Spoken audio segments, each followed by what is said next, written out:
বলতে গেলে শিল্প সত্তাটা আমি যেটা বলবো যে এটা আমার জন্ম থেকে আমার ভিতরে মানে এসেছে, মানে বা লালন করি। কারণ হচ্ছে আমি যখন একটু একটু মানে বুঝতে শিখেছি, বড় হয়েছি, তখন থেকেই যেমন কোনো মিউজিক, কোনো সাউন্ড বা কোনো কিছু আমাকে খুব আকৃষ্ট করতো। এবং আমি যখন ছোট স্কুলে, আমি তো আমার প্রথম স্কুল হচ্ছে মতিঝিল আইডিয়াল স্কুলে পড়তাম।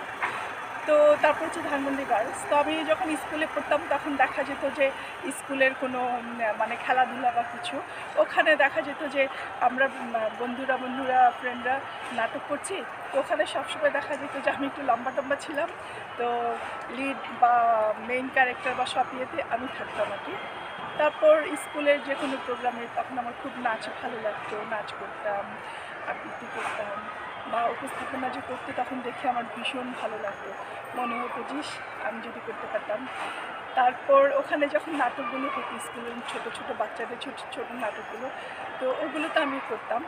তো তখন থেকে এটা আসলে আমার ভেতরে ছিল এবং আমি করে এসেছি। আর তারপর যখন আস্তে একটু বড় হয়েছি, বড় হওয়ার পরে প্রথম আমার এক বান্ধবী, মানে ওর এক ভাই আমাকে মানে প্রথম মঞ্চে, ওপেন এরকম মঞ্চে আমাকে ইনভাইট করলো যে উপস্থাপনার জন্য। এবং আমি তখন খুব ভালোভাবে উপস্থাপনা করেছি এবং তারপর থেকে এটা আমার প্রচণ্ড আচ্ছা, আপনি তো কবিতা আবৃত্তি করে থাকেন। জি। আবৃত্তির বিষয়টা যদি নিয়ে একটু বলুন।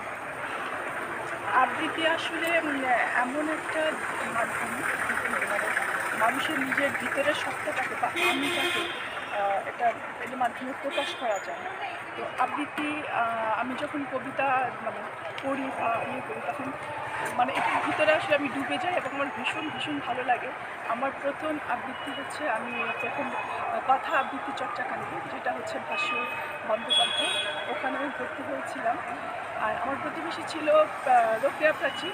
ওই আপুটাকে বলেছিলাম যে আপু আমার আবৃত্তি ভীষণ ভালো লাগে, তো আমি আবৃত্তিতে যেতে চাই। তো ওই আপুই আমাকে প্রথম কথাতে পাঠায় একটা চিঠি লিখে, এবং এভাবেই আমার আসে আর কি।